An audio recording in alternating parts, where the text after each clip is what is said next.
Hoje nós vamos começar um novo tema, ainda dentro do módulo 4. E esse tema, como já está aí, é amartiologia. Deixa eu colocar aqui no próximo slide.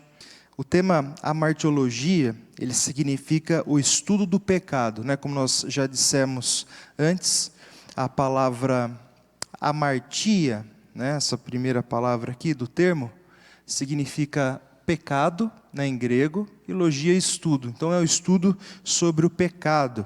Hoje nós vamos começar falando sobre o pecado original. O que é, né, o pecado original, mas também nós vamos tentar definir um pouco sobre o conceito do pecado. O que é pecado? E a partir disso, nos mover para o pecado original. Então, o conceito de pecado. São numerosos os termos para se referir ao pecado nos dois testamentos.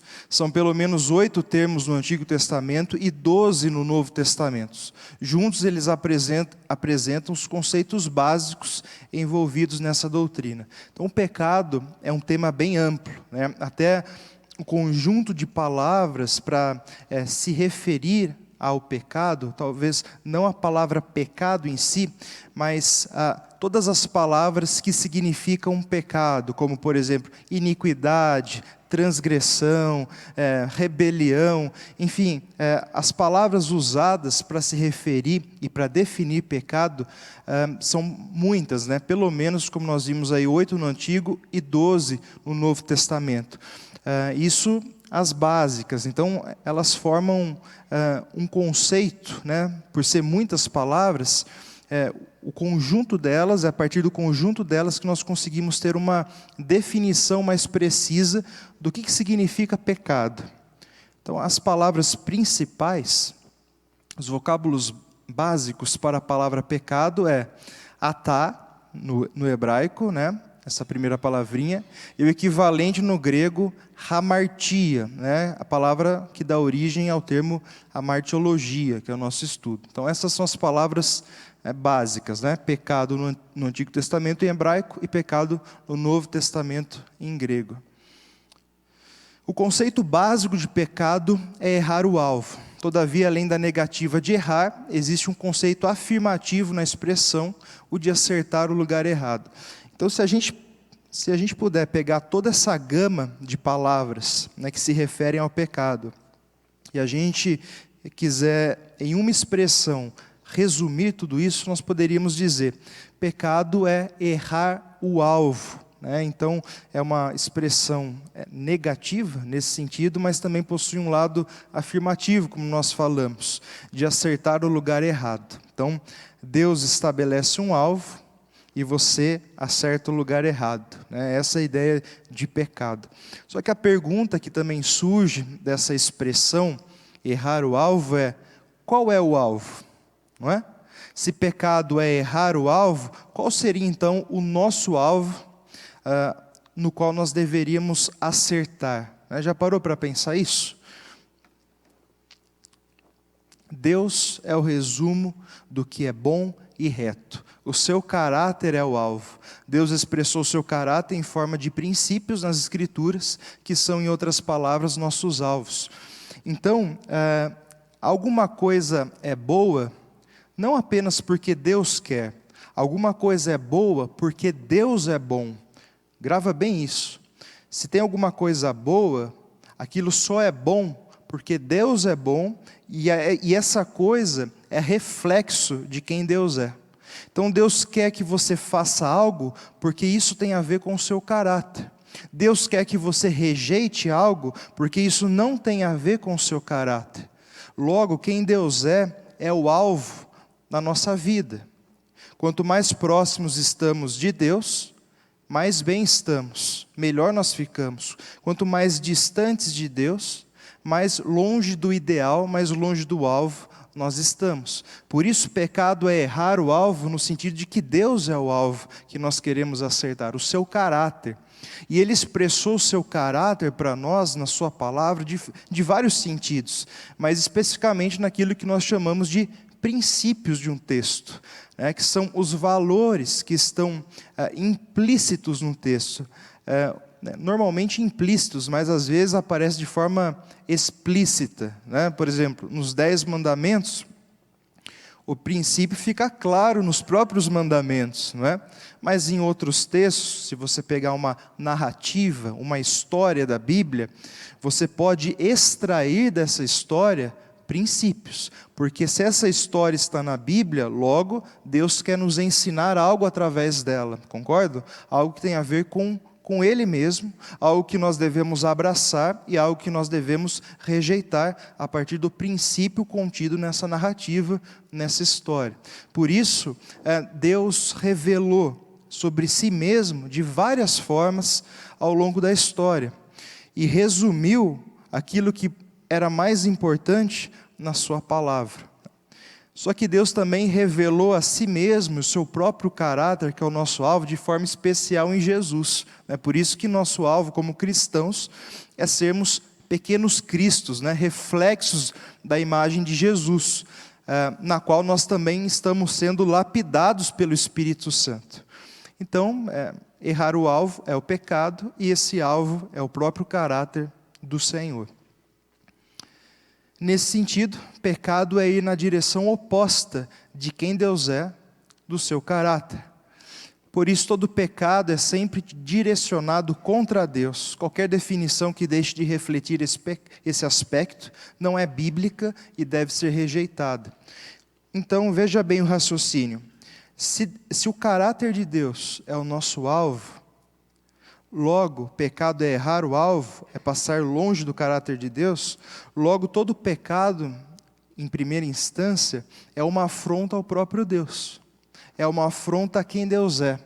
Quando nós pecamos, independentemente se for um pecado na nossa mente, se for uma ofensa a meu irmão, independentemente disso, em primeiro lugar, é uma ofensa a Deus. Isso tem que ficar muito claro. E como nós falamos, qualquer estudo, qualquer definição de pecado que não deixe isso claro, não provém das Escrituras. Pecado, em primeiro lugar, é pecado contra Deus. Isso tem que ficar muito claro. Porque o seu caráter é o alvo. Algumas formas adicionais de definir o pecado, baseado na sua gama de palavras, são... Então, alguns conceitos vinculados a pecado. Maldade, rebelião, iniquidade, desviar-se do caminho, impiedade, desgarrar-se, que também tem o sentido de se desviar, crime, desobediência à lei, transgressão ou transgressão da lei também, ignorância e queda. Então, tudo isso tem a ver com pecado, inclusive ignorância, que engloba aí o sentido também de omissão. Você sabe o que tem que fazer e não faz. Mas também, mesmo que você não saiba que algo é errado, mesmo assim, se você fizer, você vai estar pecando. Então, a ignorância também ela está ligada ao pecado. Alguns textos para nós pensarmos sobre isso. Então, Romanos 3, 23. Pois todos pecaram e carecem da glória de Deus. Então, além de dizer que todas as pessoas pecaram, que é a primeira coisa que nós enxergamos quando lemos esse texto, a segunda parte é aquela que eu gostaria de destacar aqui. Todos pecaram e carecem da glória de Deus. O que é a glória de Deus? Em resumo, é a manifestação de quem Ele é o resplendor de quem Ele é. Então nós pecamos e nós precisamos de Deus, de quem Deus é. Então essa é a ideia do texto, percebe? O pecado está em oposição a quem Deus é. Logo, se nós somos pecadores, nós precisamos mais dele, nós precisamos nos aproximar mais dele. É isso que o texto está comunicando para nós. Todos pecaram e carecem da glória de Deus, da majestade de quem Ele é, da majestade do seu caráter. Todo aquele que pratica o pecado também transgride a lei, porque o pecado é a transgressão da lei. Então é um versículo de João que ele define o pecado como transgressão da lei. Então a lei nada mais é do que um mandamento, uma ordenança que reflete o caráter de Deus. Logo, o pecado nesse sentido também pode ser considerado como transgredir a lei que reflete quem Deus é. Salmo 51:4, salmo onde Davi estava confessando o seu pecado, que ele havia cometido tanto de adultério como de homicídio, e aqui ele está quebrantando seu coração para o Senhor. Ele vai dizer assim no versículo 4: pequei contra ti somente, e fiz o que é mal perante os teus olhos, de maneira que serás tido por justo no teu falar e puro no teu julgar. Olha só, pequei contra ti somente. Ué, ele não adulterou? Ele não matou? Então por que ele fala que eu pequei contra o Senhor somente? Não que ele estava negligenciando essas outras partes, mas que ele estava enfatizando, mostrando a sua consciência de que o pecado, em primeiro lugar, é uma afronta a Deus. E o maior ofendido quando nós pecamos é Deus, né? Davi reflete essa consciência na sua confissão, nesse salmo onde ele confessa ao Senhor: Senhor, eu reconheço que tudo que eu fiz, em primeiro lugar, foi uma afronta contra o Senhor. Tá? Então isso é um detalhe importante do texto.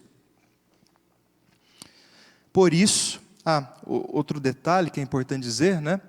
De maneira, ou seja, por isso, já que eu pequei contra o Senhor será tido por justo no que o Senhor falar e puro no que o Senhor fizer para mim.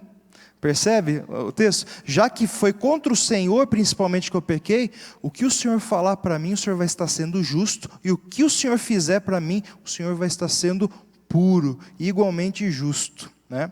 Então é interessante esse aspecto. Ele realmente coloca a sua vida e se responsabiliza em pagar os danos. Por isso, o pendor da carne é inimizade contra Deus, pois não está sujeito à lei de Deus, nem mesmo pode estar.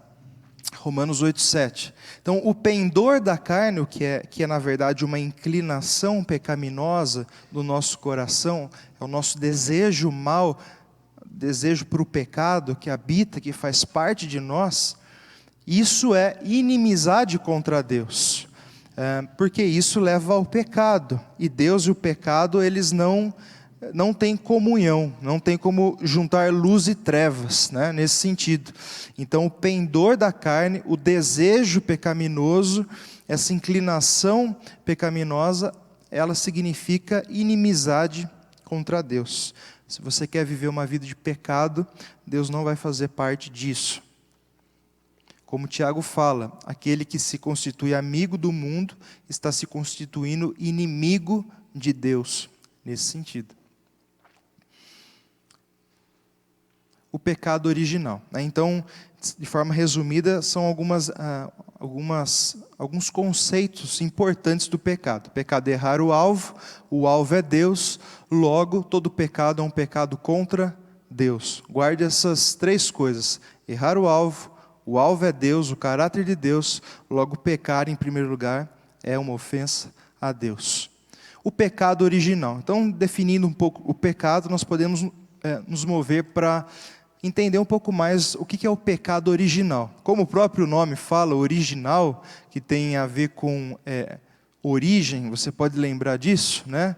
Onde se originou o pecado, pelo menos na raça humana.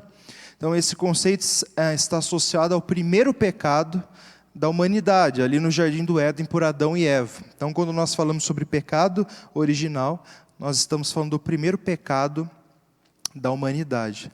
O pecado não necessariamente surgiu dali. Nós temos um pouco de revelação que Deus nos deu, de que, pelo menos até onde nós sabemos, o primeiro a pecar foi Lúcifer, foi o diabo, né? Que ele foi precipitado dos céus, a sua queda é descrita ali em Isaías 14, em Ezequiel 28, Então, o pecado, na verdade, até onde nós sabemos, ele teve origem numa esfera angelical, né?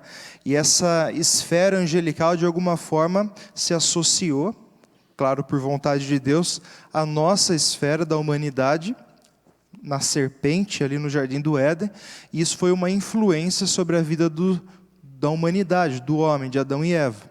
E o primeiro pecado, então, da humanidade acontece ali, narrado em Gênesis capítulo 3. Esse é o pecado original. Nós não vamos entrar aqui no mérito. Deus criou o pecado, nós já falamos, né? Já investimos um tempo em falar sobre isso, sobre a origem do mal, né? Sobre se o pecado, Deus criou ou não o pecado. Deus não é autor do pecado, nós deixamos isso claro, mas se você quiser falar sobre isso, né? Depois você pode me procurar, mas nós não vamos entrar aqui porque nós já falamos. É muito raso nós expressarmos que se tratava apenas de uma questão de obediência ou desobediência.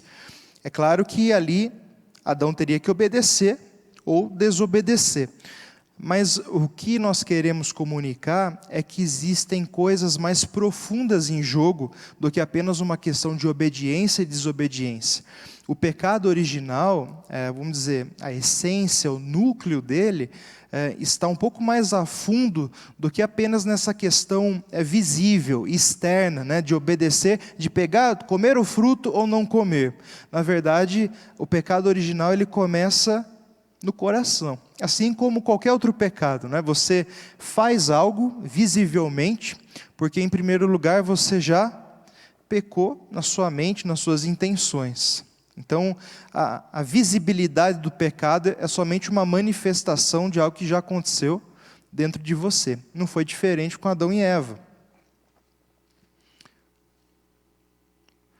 Eles deveriam tomar uma de duas decisões: acreditar na palavra de Deus, que representava para eles a própria autoridade de Deus, ou elevar sua própria razão acima da palavra de Deus, a fim de avaliá-la e decidir por si mesmos se seria verdade ou não.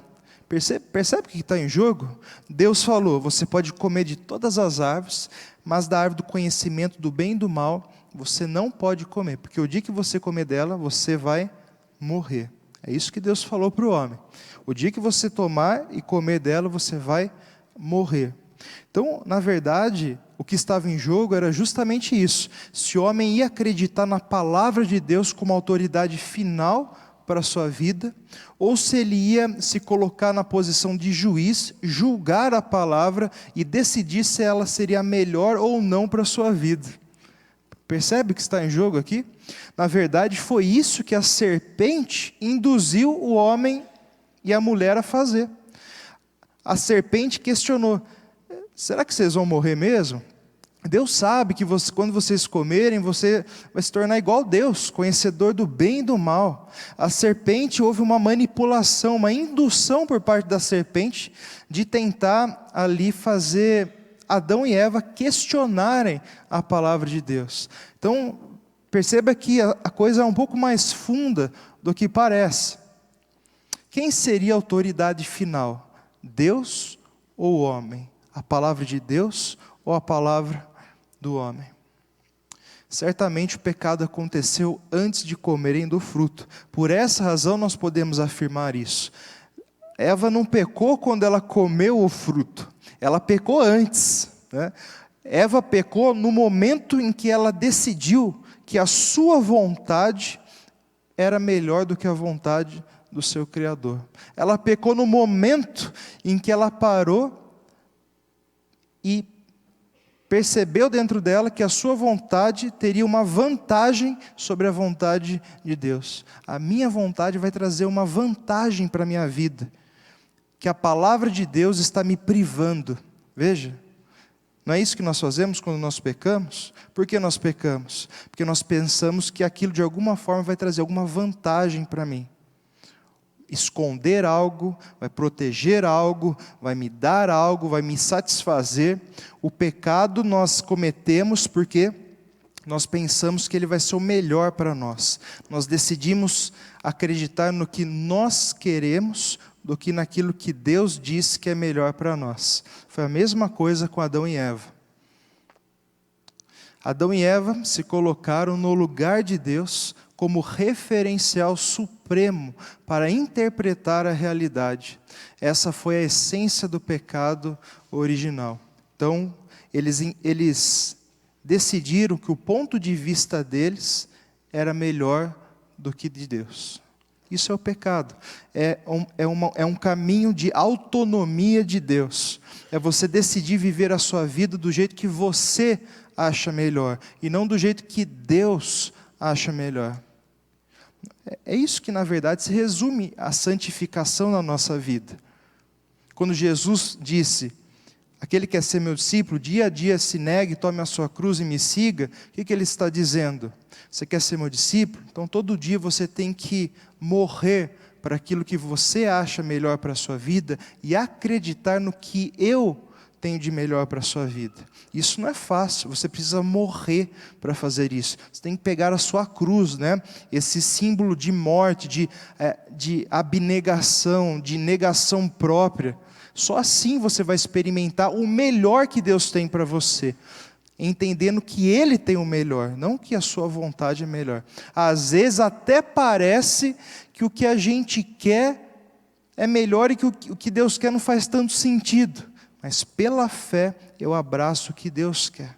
Mesmo que seja difícil, mesmo que talvez traga consequências momentâneas, dores momentâneas, tristeza momentânea, eu abraço isso porque eu tenho a convicção de que Deus sempre tem razão no final. E que mesmo que isso traga para mim privações, tristezas momentâneas, certamente trará alegria futura, muito maior do que aquela que o pecado poderia me oferecer. É assim que nós nos movemos, por fé, não por aquilo que nós vemos, por aquilo que é invisível. Paulo falou: tenho por certo que os sofrimentos do tempo presente não podem ser comparados com a glória que vai se revelar em nós. Ele ainda disse: a nossa leve e momentânea tribulação produz para nós eterno peso de glória, acima de toda comparação. Então os sofrimentos que nós vivenciamos no presente, por causa da negação do nosso próprio desejo, nem se comparam com as delícias que Deus tem preparado para aqueles que decidem viver para a sua inteira glória. Na sua destra a plenitude de alegria, na sua destra é delícias perpetuamente. O salmista diz isso, né? É um passo de fé que nós tomamos. Muitas vezes nós estamos comendo areia, enquanto Deus tem um banquete preparado para nós, mas nós decidimos ficar com o pior, porque nós decidimos fazer do nosso jeito e não do jeito de Deus. Foi exatamente isso que aconteceu com Adão e Eva, isso que é pecado no final das contas. Os atos de desobediência externos foram resultados inevitáveis do pecado de declarar a sua autonomia diante de Deus e tentar ascender ao trono dele, tomando o seu lugar. Veja como é sério, né? Nós assumimos o trono, né? Nós assumimos as rédeas da nossa vida. Nós pensamos que nós temos o controle, que a nossa opinião, no final das contas, é melhor do que a de Deus. É uma ousadia tremenda na nossa parte, é uma ofensa enorme a Deus. Aquele que menospreza o pecado, não entendeu ainda o peso bíblico do pecado. O pecado é uma ofensa infinita a Deus. É você se colocar no lugar dele. O preço, a culpa pelo nosso pecado, ela é eterna. Não tem como nós satisfazermos isso com as nossas obras, com os nossos méritos. Então esse é o peso do pecado quando nós cometemos, né? Isso que está sobre nós. Nós assumimos o trono no lugar de Deus quando nós decidimos pecar. Obviamente de forma figurada, né? Deus nunca será destituído do seu trono. Então as consequências gerais. Então veja, o pecado original foi cometido por Adão e Eva, né, ali no jardim. Apesar de ser Eva, né, ter comido primeiro, você vai ver que sempre nas narrativas, nos versículos da Bíblia aparece Adão, porque Adão de fato era o homem, o cabeça do seu lar, então o pecado é atrelado a ele. Tanto é que quando Deus foi cobrar, ele foi cobrar o homem, que era o cabeça da sua família, né? Então a gente vai ver alguns versículos depois. Então houve consequências. Quais são essas consequências desse primeiro pecado da humanidade? Quais foram as consequências? O que mudou antes e depois que aconteceu o pecado original, esse primeiro pecado? Então agora falando de forma geral, mas tentando abranger tudo. A corrupção da raça humana, primeira consequência. O que inclui aí? A corrupção da imago Dei, né, que seria a imagem de Deus em nós, e a perda, consequentemente, a perda da capacidade de viver os 3 mandatos naturalmente: o espiritual, o social e o cultural. Então tentei englobar tudo aí, uma parte das consequências aí, né?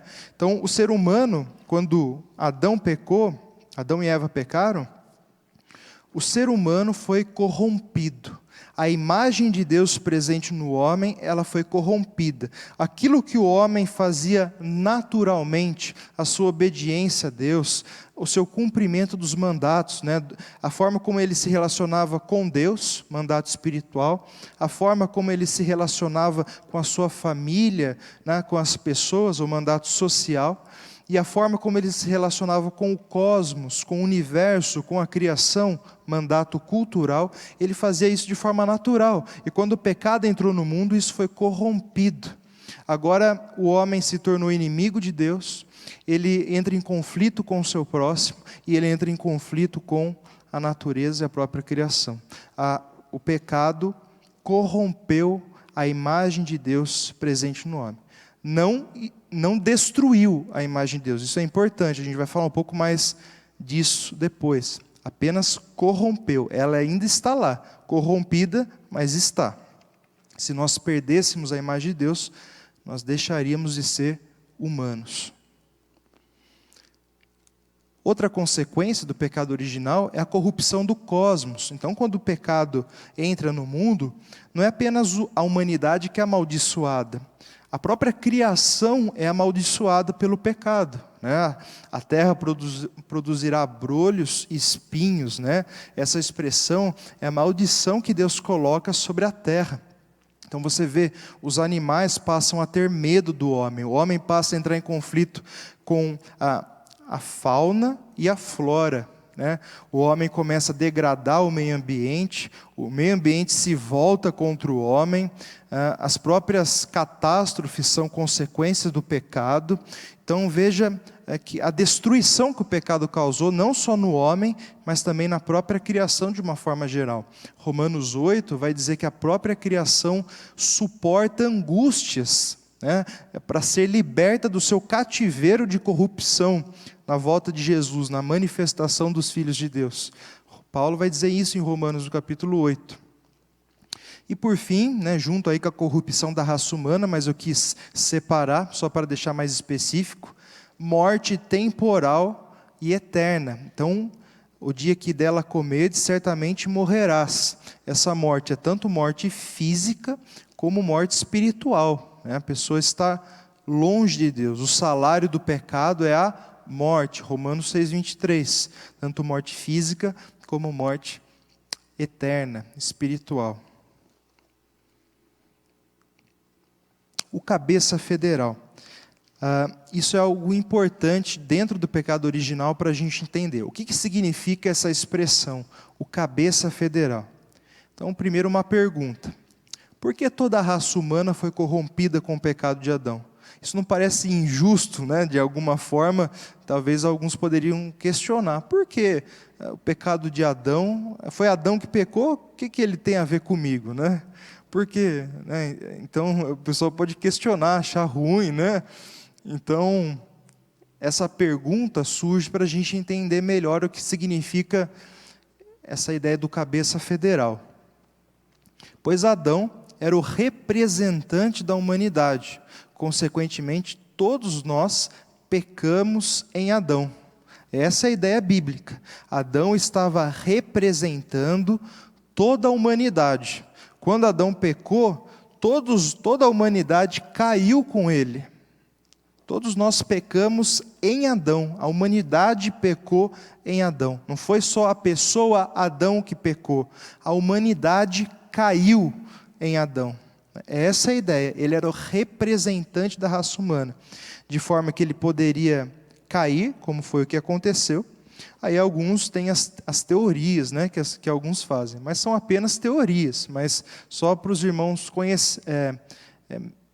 entenderem que existem essas teorias. Por exemplo, se ele não tivesse comido da árvore do conhecimento do bem e do mal. Alguns vão dizer que ele seria, então, confirmado em santidade, né? Ou seja, era um teste, ele falhou, então a humanidade caiu, todos em Adão. Se ele fosse aprovado no teste, então todos seriam aprovados em Adão, todos seriam confirmados em santidade em Adão. Então o pessoal faz essas teorias, mas a gente não sabe, a gente sabe o que era plano de Deus, né? Que o pecado entrasse no mundo, para que depois o próprio Senhor Jesus viesse nos salvar. Tudo isso é plano de Deus, nada pegou Deus de surpresa, mas existem essas teorias. Até dentro disso as pessoas falam, alguns vão pensar que Adão nunca comeu da árvore da vida, né? Pois se ele comesse da árvore da vida, ele seria confirmado em santidade, mas ele comeu primeiro da árvore do conhecimento do bem e do mal, ele caiu. Por que as pessoas falam isso? Porque você vê na narrativa de Gênesis, que depois que o homem cai em pecado, Deus o expulsa do jardim, coloca um anjo com uma espada flamejante para impedir que o homem volte para o jardim e coma da árvore da vida. Exatamente isso que fala. Deus protegeu o jardim para que o homem não voltasse para o jardim em pecado e comesse da árvore da vida. Então, por isso que alguns vão falar, se ele tivesse comido, ele teria sido confirmado em santidade. Então, alguns vão dizer que Adão nunca chegou a comer da árvore da vida. Outros vão dizer que ele comeu, né? Então, fica essa dúvida, né? Fica esse embate. Mas é algo irrelevante. O que nós sabemos é que, em pecado, ele não poderia voltar e comer novamente, ou pela primeira vez, da árvore da vida. E nós sabemos também que a árvore da vida vai estar presente no novo céus e na nova terra.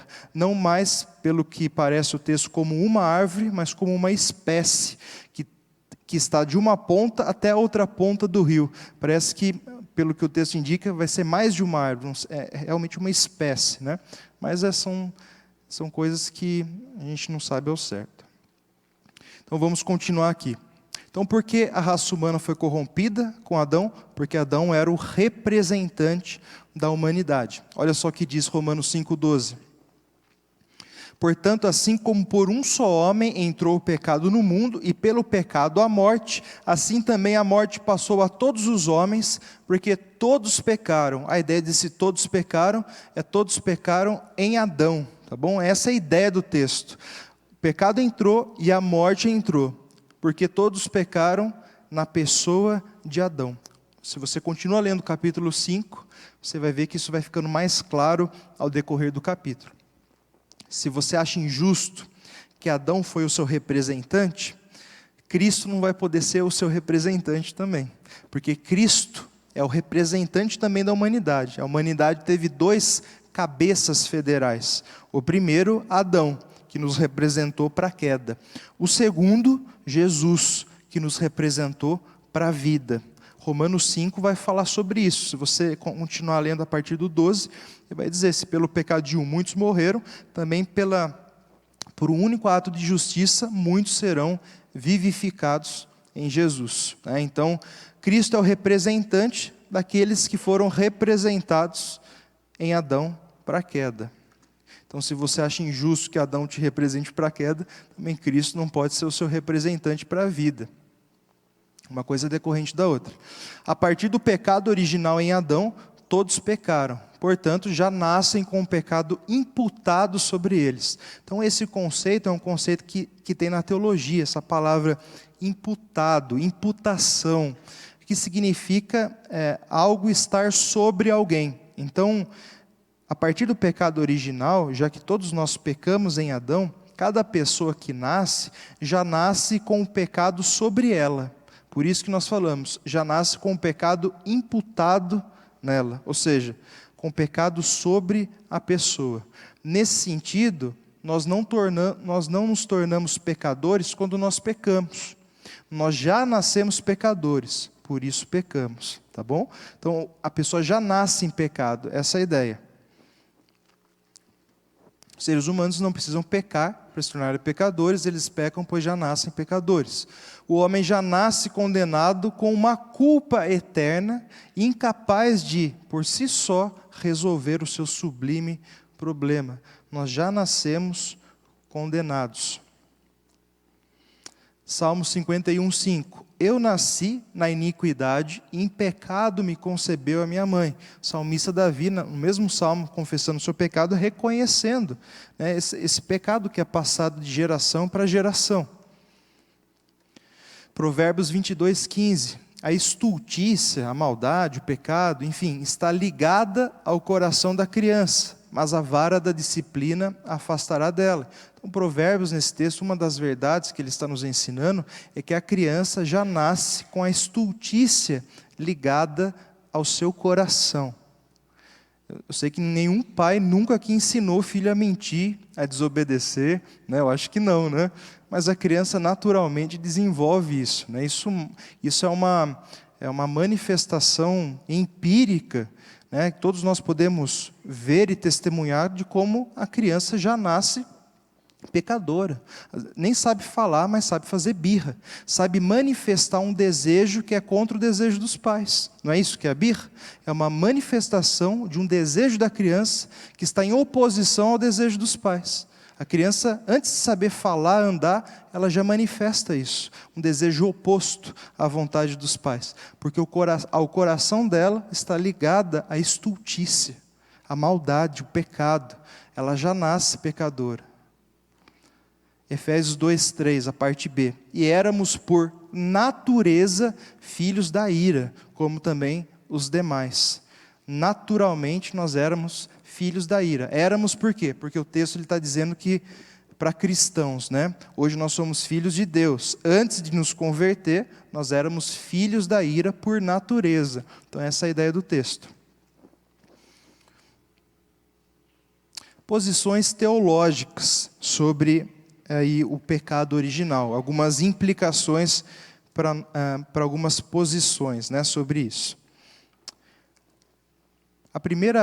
Primeiro nome que é importante você saber é sobre o pelagianismo. Nós vamos voltar em alguns desses nomes em outras aulas que nós teremos em breve, quando a gente for falar de livre-arbítrio, nós vamos voltar nesses nomes, tá? Mas hoje nós vamos introduzi-los. Então, pelagianismo, o que é isso? O pelagianismo, antes de mostrar aqui, ele recebe esse nome por causa do monge chamado Pelágio, do IV século. Né? Ele defendia uma doutrina, e essa doutrina é uma doutrina ampla, mas um aspecto dela está envolvido aí com o pecado original. Qual é a posição reformada? Nós temos falado até aqui, nós vamos ver de novo. A nossa posição é que o pecado original, o pecado de Adão, não foi apenas uma influência sobre a vida de Adão. Ele afetou toda a humanidade, porque Adão é o nosso representante, certo? Ele é o cabeça federal, que representa todos. Tá? Então, a nossa posição é que o pecado original afetou toda a humanidade, de forma que nós estamos mortos no pecado por causa lá de trás de Adão. O que esse cara Pelágio diz sobre isso? O ser humano nasce na mesma condição que Adão nasceu, ou foi criado, né? Desculpe aí. Neutro e com a plena capacidade de escolher entre o bem e o mal. Então Adão ele foi criado de forma neutra, né? Ele poderia fazer tanto o bem quanto o mal. E ele não precisava se esforçar para fazer o bem. Nós temos que nos esforçar para fazer o bem. Adão não era assim. Ele fazia o bem naturalmente. Ele buscava a Deus naturalmente. Pelágio vai dizer que nós nascemos assim, como Adão era antes do pecado. Nós nascemos neutros, sem influência do pecado na nossa vida. É nesse sentido, né? Se Deus... Por que ele dizia isso? Se Deus ordena que sejamos santos, logo é possível ser santo, isto é, viver sem pecar. Então ele vai dizer que Deus diz para que sejamos santos como Ele é santo. Logo não teria sentido ele dizer isso se fosse impossível para nós vivenciarmos isso. Esse é o argumento de Pelágio. Porque o que nós cremos? Nós que defendemos a ideia de que o pecado de Adão nos influenciou. Nós somos incapazes de sermos santos como Deus é, nessa vida. Nós nunca vamos ser totalmente santos, porque nós temos a inclinação moral para o pecado, ainda hoje quando nós somos crentes. Nós não vamos ser santos totalmente nessa vida. Apenas quando Jesus voltar, nós estaremos livres do pecado. Pelágio não acreditava nisso. Ele dizia, se Deus diz para você ser santo, logo é possível você ser totalmente santo. Senão Deus seria injusto, né, de falar para você ser santo. Como Ele ia cobrar de você algo que você não pode fazer. Então esse era o argumento de Pelágio. Então, logo, nós podemos ser santos por nós mesmos. Qual é a implicação disso? Segura aí que você vai ver. A primeira implicação é que o pecado de Adão afetou apenas a ele e mais ninguém. Então, o pecado de Adão não tem influência na nossa vida. No máximo, o pecado de Adão é um mau exemplo para nós. No máximo. Mas não teve nenhum tipo de contato com a gente, né? O pecado de Adão é algo que ficou lá para trás. Essa é a ideia dele. Nesse sentido, é possível você ser santo e salvo sem Jesus, né? Essa terrível conclusão que chega a doutrina, né? Essa teologia do monge Pelágio. Ele vai dizer que o ser humano, por si mesmo, ele nasce neutro, logo ele pode ser santo, naturalmente. Ele não precisa do Evangelho, ele não precisa de Jesus para ser santo. Se Deus ordena, ele pode cumprir isso naturalmente. Então, é uma exclusão total de Cristo, né? De quem Deus, da obra de Deus na pessoa de Jesus. Você pode viver a vida cristã sem Cristo. Então, isso é uma completa heresia para nós, né? Nós não acreditamos em nada disso.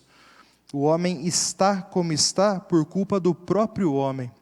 E o ideal de Deus é para mostrar, na verdade, que nós jamais podemos atingi-los, o que nos leva a depender de Jesus. É nisso que se apoia a nossa teologia, a teologia bíblica.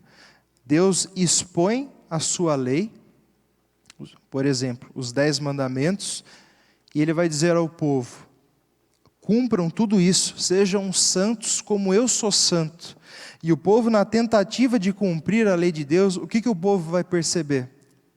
Nós estamos muito aquém do que Deus espera de nós. A lei de Deus possui uma justiça tão elevada que nós não conseguimos ter vida através da lei. Por isso que Paulo vai falar aos Gálatas que a lei nos serviu de guia para nos levar até Jesus.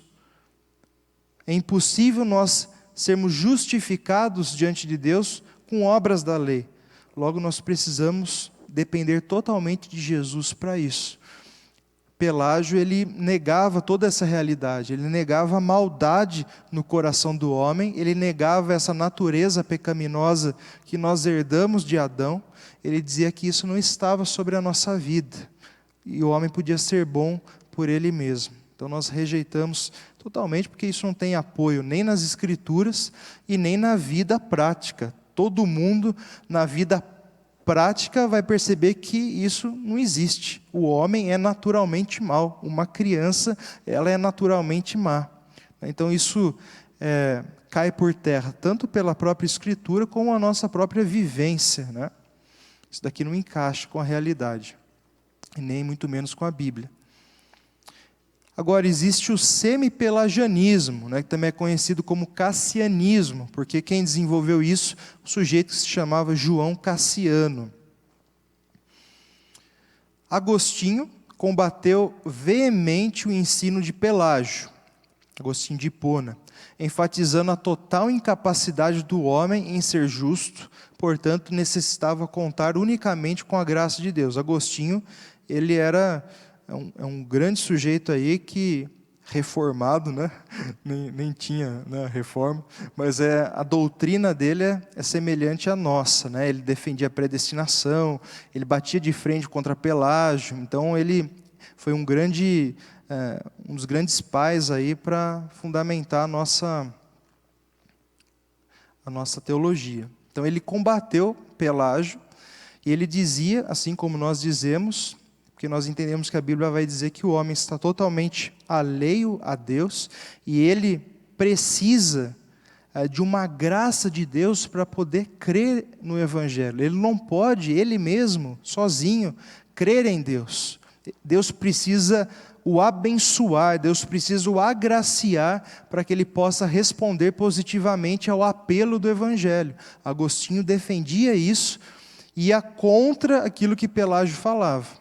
Então você tinha em um extremo Pelágio, que dizia até que a pessoa podia ser santa sem Deus. No outro lado, no outro extremo, você tinha Agostinho, que falava que o homem estava morto no pecado e ele não podia de forma alguma buscar a Deus. Deus precisava tomar iniciativa e dar uma graça para o homem responder, né? Então eram extremos, Pelágio e Agostinho. No meio disso, surgiu o semi-pelagianismo, tá bom? Por isso que eu estou citando esses dois extremos. O semi-pelagianismo é uma posição intermediária entre essas duas, que são uma oposta da outra. O que ele dizia? O que diz essa posição? Afirma certa influência do pecado original sobre a vida de todos os seres humanos, mas não com força suficiente para impedi-los de crer por si mesmo no Evangelho. Então, João Cassiano, ele dizia que o pecado de Adão afetou todos nós nascemos maus por natureza, o homem é mau, só que mesmo assim, ele não foi impedido de buscar a Deus, de crer no Evangelho. Então, se alguém pregar o Evangelho para uma pessoa que é incrédula, ela pode por ela mesma dizer, sim, aceito a Jesus. Ela não precisa de forma alguma de uma ajuda, de uma intervenção divina, como nós cremos que precisa, né? João Cassiano dizia que não. Embora a pessoa esteja afetada pelo pecado de Adão, ela pode crer sem a ajuda de Deus. Em outras palavras, o pecado não corrompeu tanto o homem que esse não consiga crer por si mesmo. Logo, o ser humano não precisava de uma graça preveniente, ou seja, uma graça prévia da parte de Deus para crer em Jesus. Tá bom? Esse é o semi-pelagianismo no que se refere à questão do pecado original, né? Da relação dessa doutrina com o pecado original.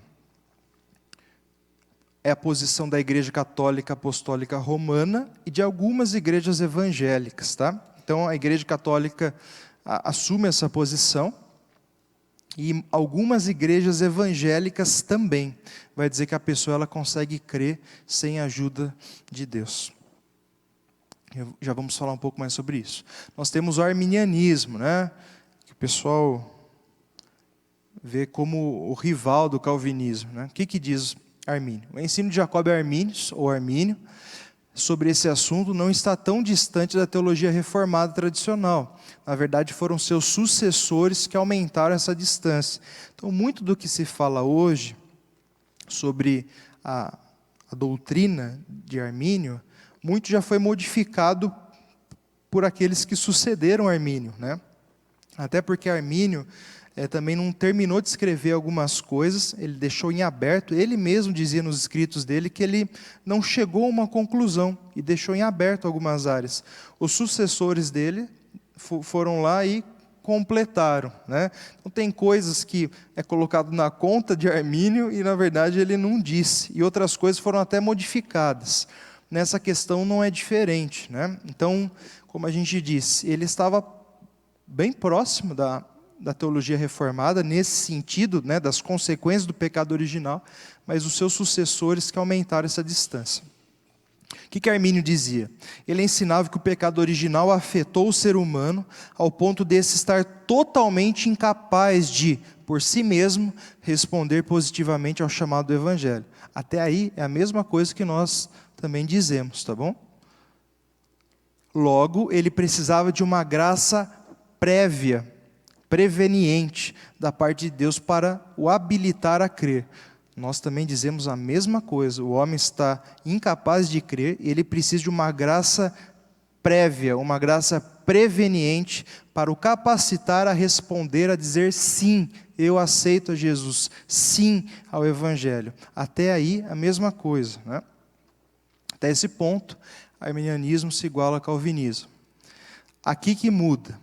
Todavia, Armínio dizia que essa graça preveniente era universal e irresistível, ao passo que Calvino dizia que era limitada e irresistível. Então, o Armínio dizia que todas as pessoas eram por Deus capacitadas a crer no Evangelho. Ele cria, tinha convicção que o homem não podia por ele mesmo crer no Evangelho. Mas ele dizia que Deus agraciava todas as pessoas, dando a elas a capacidade, da qual elas não possuíam, de crer no Evangelho. Por isso era uma graça universal, porque alcançava a todos. Mas as pessoas podiam dizer não a essa graça. As pessoas podiam resistir a essa graça que Deus concedia a elas de crer no Evangelho. Na teoria, funciona mais ou menos igual o semi-pelagianismo. Por isso que muitos confundem um com o outro. Algumas das igrejas hoje que se dizem arminianas são, na verdade, semi-pelagianas. Então, existe uma diferença, apesar de na prática ser parecido, existe uma diferença na essência, tá bom? Então, essa graça prévia era necessária, Armínio dizia isso, João Cassiano não. Ele não dizia que era necessário uma graça de Deus. Armínio dizia que sim, mas ela alcançava a todos e poderia ser resistida. Calvino dizia o quê? O contrário, né? A mesma coisa no sentido de que nós precisamos dessa graça, né? Só que essa graça Deus não dá a todos. Deus só dá àqueles que Ele escolheu. Então Deus tem um grupo de eleitos e Deus somente a eles capacita a crer no Evangelho. Os outros que Deus não escolheu, Deus não os capacita a crer no Evangelho. Eles vão ser condenados sem a capacidade de crer no Evangelho. Eles estão mortos no pecado, eles jamais vão poder dizer sim ao Evangelho. Por isso o calvinismo diz que essa graça prévia que é necessária para o homem, Deus dá apenas aos eleitos, por isso ela é limitada. E ela é irresistível. Quando Deus dá, o homem não pode resistir, ele vai dizer sim. Por isso que ela é irresistível. A gente vai falar mais sobre isso quando a gente falar sobre soteriologia, sobre a doutrina da salvação. Por enquanto é só uma pincelada, tá? Para ficar com um gostinho de quero mais. Como antes fora mencionado, os sucessores de Armínio deram sequência aos seus trabalhos e o modificaram em alguns pontos, né? Inclusive nesse daí. Acho que tem mais um aqui. Hoje muitas igrejas que se intitulam arminianas são, na verdade, semi-pelagianas nessa questão aí, tá? Algumas igrejas vão dizer que as pessoas podem, elas mesmas, dizerem sim ao Evangelho, sem a ajuda de Deus.